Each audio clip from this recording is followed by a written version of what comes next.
Bonjour à tous. Aujourd'hui, nous avons un cours sur le temps propre et la longueur propre. Donc avec deux exercices d'application qui sont des exercices qui, à l'époque, lorsqu'effectivement il n'y avait pas eu la réforme, étaient vus en terminale. Donc c'est juste pour vous situer un petit peu. En terminale, il y avait temps propre. Effectivement, il y avait un certain nombre d'exercices par rapport à ça. Donc, si on revient à la relativité, la dernière fois, on avait vu effectivement la partie intervalle. Donc, on avait défini l'intervalle comme ds carré égale dt carré moins dx carré moins dy carré moins dz carré. Donc on avait dit ça c'est un intervalle. Alors il y a un cas particulier, c'est effectivement lorsqu'on observe quelque chose qui se passe au niveau ici euh, d'un même endroit. Donc quand ça se passe au niveau d'un même endroit, ben on a même endroit, on a uniquement ds carré égale dt carré. Donc du coup, dans ce cas-là, on va avoir effectivement un événement où on va pouvoir mesurer une durée. Et donc cette durée, en fait, on va l'appeler durée propre. Donc généralement, cette durée, on va plutôt se placer dans le référentiel mobile, hein. Donc on va dire, j'ai un référentiel ici, R, j'ai un référentiel mobile, R', qui se déplace à la vitesse U. Et dans ce référentiel mobile, je dois avoir une durée. Donc je mesure avec mon horloge et je mesure une durée. Et je suis un observateur qui suis fixe, effectivement, et donc il n'y a pas de déplacement dans ce référentiel-là. Donc ici, je vais avoir ce que j'appelle une durée propre. Alors, bien sûr, on parle de temps propre, hein. Donc le temps, c'est juste une mesure. La durée, c'est effectivement entre deux temps. Donc on préfère utiliser quand même le terme durée. Donc, si je repasse dans le référentiel R, qu'est-ce que je vais observer? Ben, dans le référentiel R, je vais observer T égale gamma tau. Et donc, ma durée propre ici, si je regarde dans le référentiel R, ben, ma durée propre, c'est une durée qui va être plus courte, parce que gamma est toujours supérieur à 1. Donc, je vais avoir ici une durée qui va être plus longue dans le référentiel d'observation que dans le référentiel propre. Alors, bien sûr, ça, il y a eu beaucoup de paradoxes, hein. Donc, si vous lisez le cours, là, c'est juste un résumé du cours. Si vous lisez le cours, il y a le paradoxe des jumeaux de Langevin. C'est juste qu'effectivement, dans la phase de raisonnement, on tient généralement pas compte de la phase d'accélération dans les raisonnements. Et en fait, quand on a une accélération, on désynchronise les horloges. Donc, on ne peut pas passer effectivement d'un état où on a une vitesse à une vitesse v à une nouvelle vitesse sans tenir compte effectivement de la phase d'accélération. Alors, c'est très paradoxal parce qu'effectivement, moi, quand j'ai vu ça la première fois, je me suis dit, qu'est-ce qui se passe dans le cas d'un photon? Le photon, il va à la vitesse de la lumière, donc en définitive, il n'y a pas de temps associé, il n'y a pas de durée associée au photon. Donc, plus on va vite, on pourrait imaginer effectivement quelque chose qui va quasiment à la vitesse de la lumière. Vous observez, vous vieillissez, mais par contre, ce qui va à la vitesse de la lumière ne vieillit pas. Alors, bien sûr, il y a le pendant au niveau des longueurs. Et donc, les longueurs, c'est le principe L égale L0 sur gamma. Donc, cette fois-ci, effectivement, on a contraction des longueurs. Donc, on a dilatation des durées et contraction des longueurs.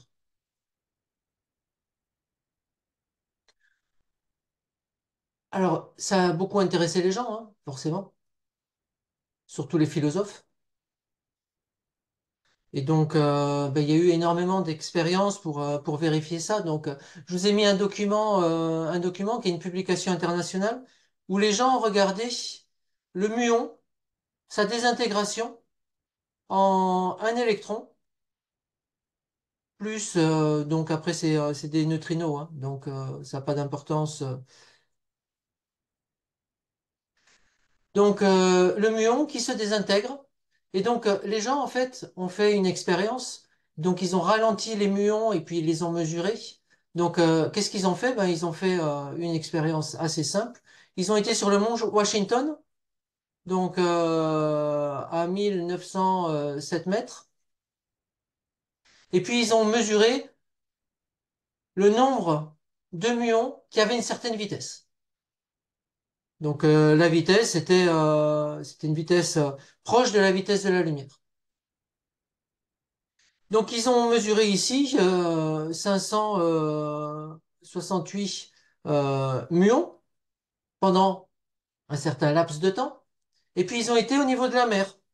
Et donc, ils ont aussi mesuré ici la durée de vie du muon. Ils avaient tout hein, en même temps. Donc, durée de vie du muon, pardon,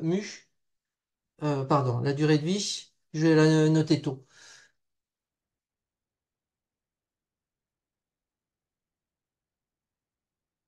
Donc, ils avaient 2,2 plus ou moins 0,2 microsecondes. Et puis, ils se sont mis au niveau de la mer. Et ils ont mesuré le nombre de murs. Donc, en considérant cette durée de vie et le trajet ici, hein, qui est quasiment fait à la vitesse de la lumière, ben, ils s'attendaient, s'il n'y avait pas de relativité, à observer 31 muons à ce niveau-là. Parce qu'effectivement, j'ai une durée de vie, donc j'en ai un certain nombre qui s'est désintégré, et donc il devait m'en rester 31. C'est pas du tout ce qui est observé. On en a observé 412. Donc ça veut dire qu'effectivement, l'horloge interne du muon, qui correspond à la durée de vie, hein, donc la durée, le temps de désintégration. Donc l'horloge interne du muon, par rapport à l'observateur extérieur, a été ralentie. Et donc ce ralentissement m'a permis effectivement à augmenter ici la durée de vie. Donc c'est cette partie-là, hein, c'est le T qui est ici. Donc vous comprenez effectivement, ici j'ai un certain taux, donc ce taux c'est celui-là. Et puis j'ai un facteur ici relativiste qui était, donc si je regarde les valeurs, de l'ordre de 10. Donc j'ai un facteur 10, hein. Donc j'ai un facteur relativiste ici de l'ordre de 10. Et donc ben, ça, c'est une belle expérience qui permet de montrer qu'effectivement la relativité générale s'applique bien. Donc vous avez le détail dans la publication. Je vous conseille de la lire, de regarder un petit peu comment les gens ont construit le raisonnement, hein. Donc, vous avez la partie ralentissement dans la matière. Après, une fois que vous avez ralenti, ben, vous avez une petite zone ici. Vous avez un photomultiplicateur, donc vous pouvez détecter les événements. Donc, vous détectez effectivement le neutrino, pardon, vous détectez le muon et vous détectez l'électron. Donc, et puis bien sûr, si ça passe à travers, bah, vous détectez pas la simultanéité des deux événements. Là, vous détectez un premier événement et un deuxième événement. Et donc, du coup, comme il n'y en a pas énormément, hein, bah, ça vous permet de les mesurer. Vous voyez, c'est des microsecondes. Donc, je vous invite à regarder en détail la publication. Donc, je vous propose maintenant de passer aux exercices. Alors, je vais récupérer le texte.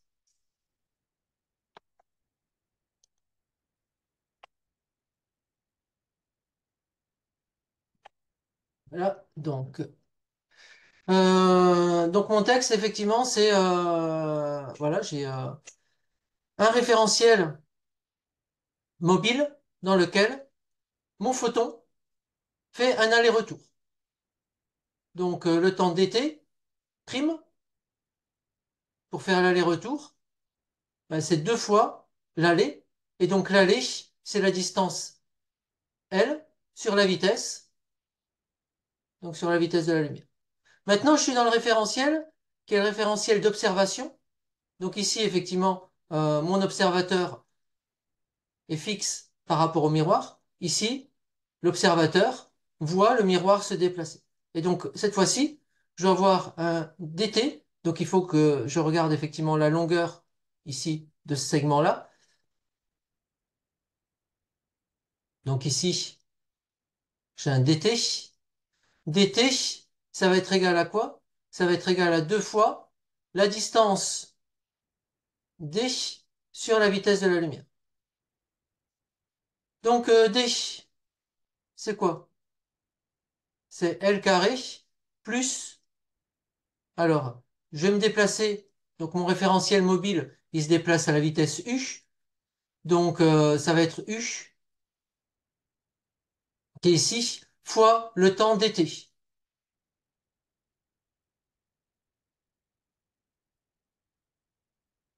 Tout ça au carré.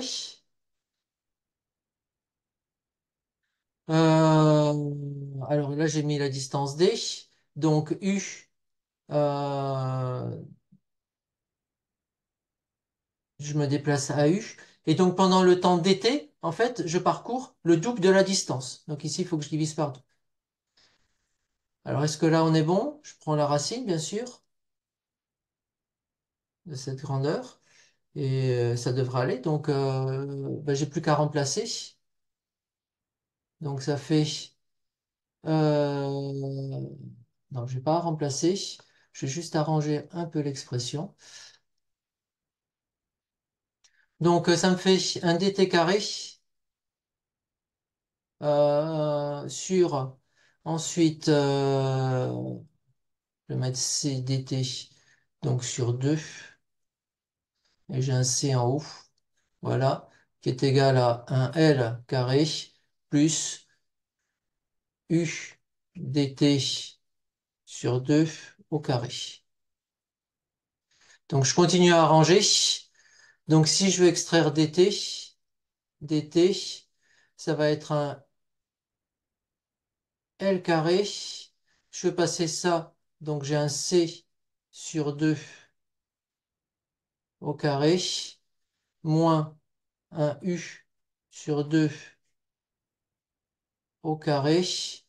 Et puis je dois avoir la racine de tout ça.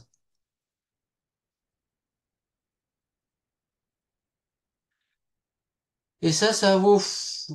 Donc ça me fait 2L sur C, 1 sur racine de 1 moins U sur C au carré.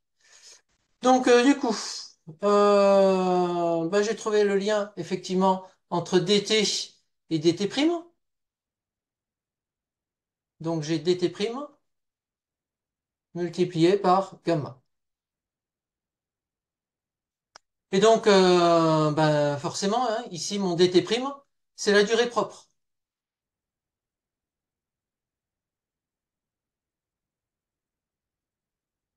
Et puis, ben, la partie ici, c'est la durée impropre ou dans le référentiel d'observation.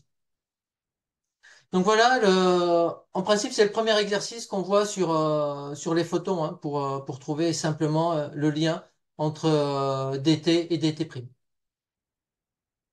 Donc je vous propose de passer maintenant au deuxième exercice, qui est un exercice de baccalauréat.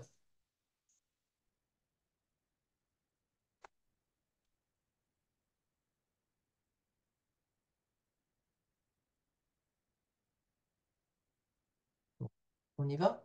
Voilà.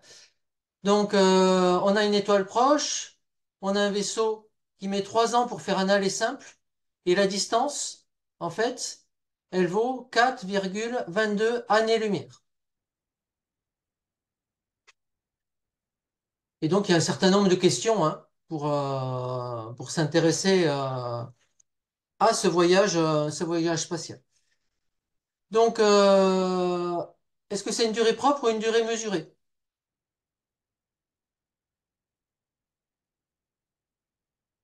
Alors, il est vu depuis la Terre. Donc, vu depuis la Terre, en fait, dans le vaisseau, vous mettez 3 ans. Mais vu depuis la Terre, vous allez mettre beaucoup plus. Parce qu'effectivement, on est à une distance de 4,22 années-lumière. Le vaisseau, il va pas aller à la vitesse de la lumière, il va aller moins vite. Donc, on va avoir un delta t, ici, qui va être supérieur à 4,22. Et donc, si c'est supérieur à 4,22, effectivement, j'ai une durée qui est une durée mesurée. Donc maintenant, il faut que je trouve l'expression de delta t en fonction de la distance et de la vitesse. Voilà. Et donc ma vitesse, c'est une certaine proportion de la vitesse de la lumière. Alors, quelle relation existe-t-il entre les durées delta t du vaisseau? Ben, delta t, c'est simplement gamma delta t vaisseau.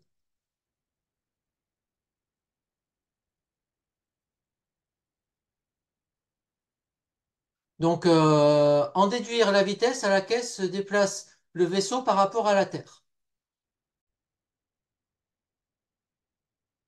Donc, je remplace et je vais élever au carré d sur v au carré égale 1 sur racine de 1 moins v sur c au carré multiplié par donc delta t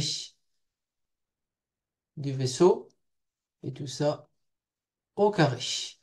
Donc du coup, vous voyez effectivement, j'ai du V, hein. J'ai du V, donc il faut que j'extrais juste V. Donc je vais élever, j'élève au carré, je prends l'inverse, donc ça fait V sur D au carré, qui est égal à 1 moins V sur C au carré, et tout ça, 1 sur delta T V. Et donc j'ai juste besoin d'extraire V. Donc V au carré, facteur de 1 sur D au carré, plus 1 sur C euh, carré, mon delta T ici il est au carré, delta T vaisseau au carré, égale 1 sur delta T du vaisseau au carré. Et donc, ben, j'ai juste besoin de remplacer par les valeurs numériques, hein.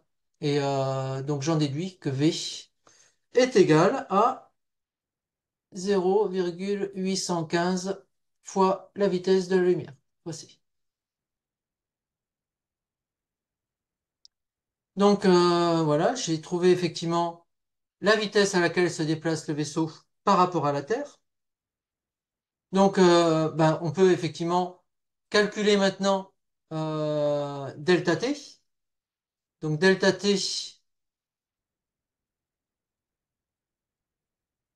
je trouve 5,2 ans. Donc le facteur de Lorentz, gamma égale 1,73.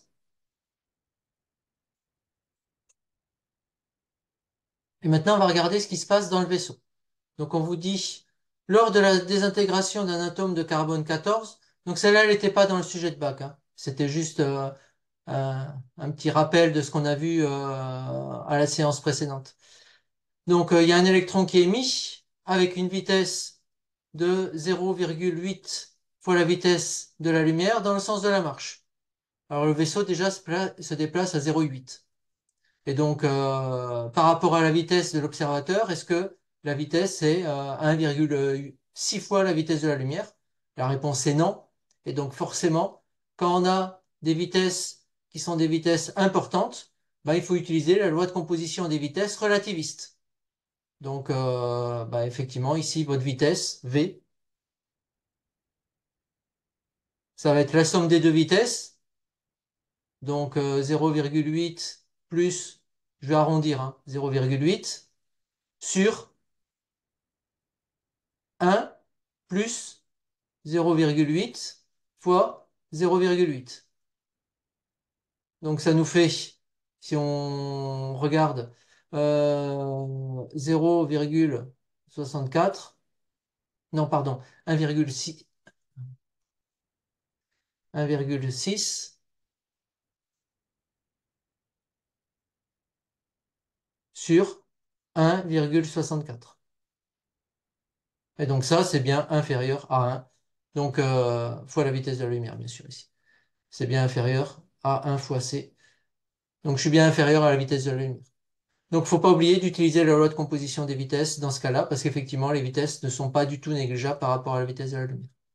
Voilà, donc un exercice assez simple posé au niveau du baccalauréat. Donc, à l'époque où effectivement c'était au programme. Donc, c'est intéressant pour vous de savoir effectivement cette partie-là.